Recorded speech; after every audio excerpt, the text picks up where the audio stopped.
direct de Snack Live sur le salon Snack Show à la porte de Versailles à Paris avec mon invité de cet après-midi. Bonjour, comment vas-tu ? Je vais très très bien. On ne va que de bien sur le Snack Show. On va très très bien, je suis d'accord. Alors, est-ce que tu peux, s'il te plaît, te présenter, parler de ta fédération et parler justement des missions principales de ta fédération, s'il te plaît.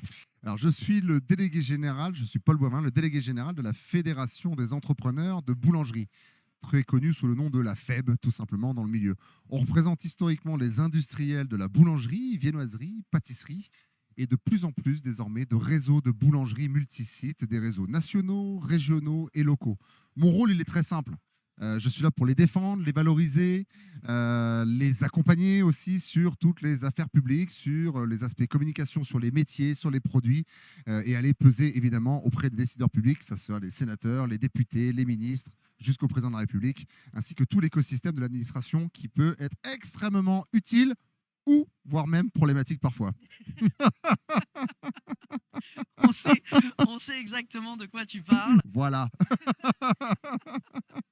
J'adore. En tout cas, voilà, comme tout le monde peut le voir, Paul a une super énergie, comme tous nos participants aujourd'hui à Snack Show et Snack Live. Et je te remercie pour ça, c'est vraiment super. Je confirme que sur le Snack Show, c'est un truc qu'on retrouve chaque année. Ça fait des années que je viens maintenant.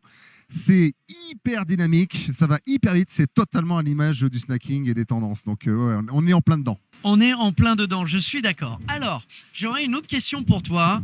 Si tu pouvais, comme ça, me dire, allez, une seule tendance majeure, qu'est-ce que tu as remarqué sur ce salon? Qu'est-ce que tu noterais? Qu'est-ce que tu mettrais en avant? Alors, évidemment, je ne vais pas dire, je vais enfoncer les portes ouvertes en parlant du snacking au sens propre du terme. Il faut quand même savoir qu'en quelques années, pour les boulangers, le snacking est passé en moyenne de 30 à 40% du chiffre d'affaires à parfois 60% aujourd'hui, en quelques années. C'est exponentiel.